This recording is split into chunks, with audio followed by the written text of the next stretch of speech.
Iki šių rungtynių Šiauliai Vilniui nusileido vieną kartą. Šiame pačiame stadione 1-2. Kitose rungtynėse šiauliečiams įskaityta pergalė, kadangi Vilniaus klubas į rungtynes neatvyko. Tačiau Šiaulių noras įrodyti, kad varžovus gali įveikti ir aikštėje, buvo didelis. Pirmosios jų atakos buvo pavojingos. Gediminas Butavičius, o kiek vėliau Viktor Raskov buvo labai arti tikslo.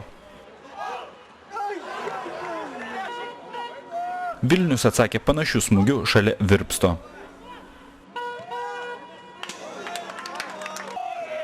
Baigiantis pirmajam kėliniui, jiems pavyko įmušti įvartį. Rezultatyvus buvo brazilas Clair.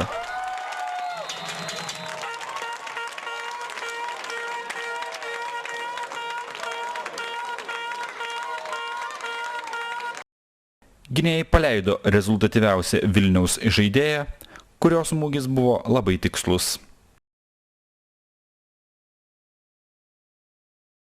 Jau per pridėtą laiką pirmajame kėlinyje Butavičius įsiveržė į varžovų baudos aikštelę, kur jį pargriovė Rodney. Teisėjas skyrė baudinį į Vilniaus vartus ir pašalino brazilą iš aikštės. Šiauliams 5. bandymu pavyko nutraukti nesėkmingą 11 metrų baudinių seriją.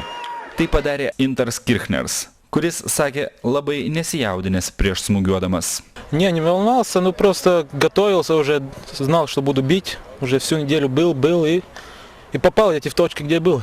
И приятно. 1-1 po pirmojo kėlinio ir sėkminga antrojo pradžia. Ką tik aikštėje pasirodęs Vilius Lapeikis perdavė kamuolį Viktor Raskov, šis smūgiavo nestabdydamas kamuolio ir tiksliai. Po ilgos pertraukos pelnytas įvartis Raskovui jau 9.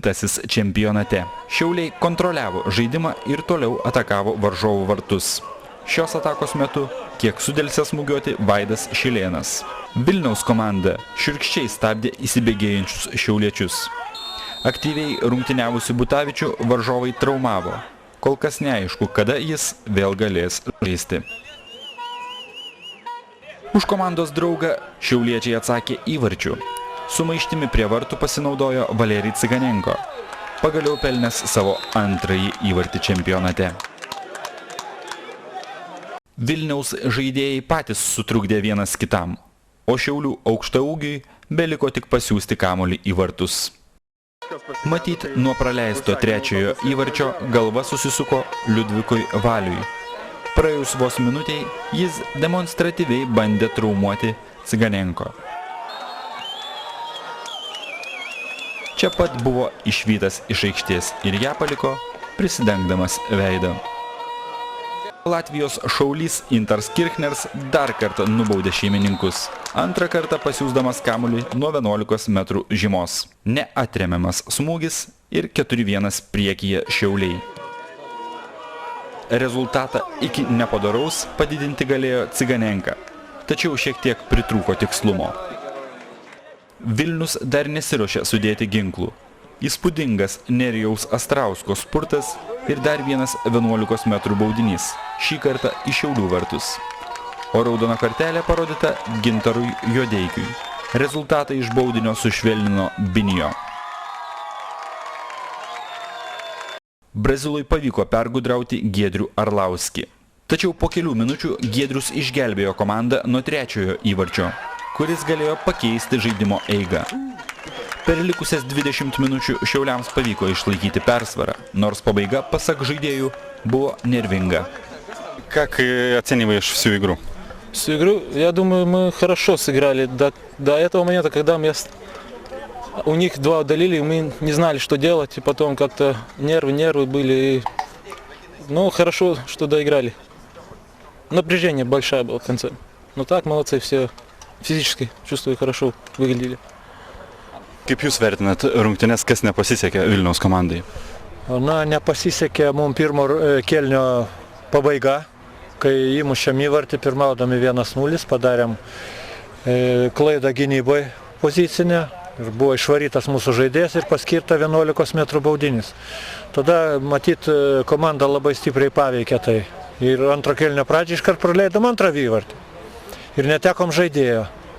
Nu ir 11-9, aišku, rungtynės jau buvo, visi suprato, kad rungtynės buvo baigtos. nors dar komandos iš inercijos kažką bandė daryti, tačiau didelis karštis ir 2 žaidėjų deficitas neleido nieko daugiau padaryti. Žodžiu, susiklostė rungtynės nesėkmingai ir pralaimėjom. Pergalė tikriausiai tenkina kaip žaidimas. Žaidimas nelabai tenkina, nes pirmą kėlinį tikrai taip sunku, kai atrodėm, jie daug iniciatyvos turėjo. Ir tas įvartis toks jų logiškas buvo, daug praėjimų per centrą buvo. Centras saugai klydo, bet padarėm tokią greitą gerą ataką. Ir uždirbom 11 metrų baudinį. Šį kartą realizavom. Kaip manote, kada buvo perlaužtos rungtynės? Kada jau buvo galima patikėti, kad Šiauliai laimės?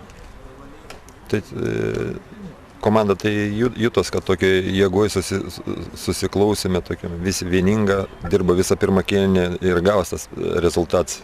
Gerai, 11 metrų baudinys, o išėjom pakeitėm gynėją, išleidom Vilių Lapeikį, kuris pačioj pirmoje atakai labai gerai pasijungė, padarė perdavimą Roskovui ir šis pelnė įvartį.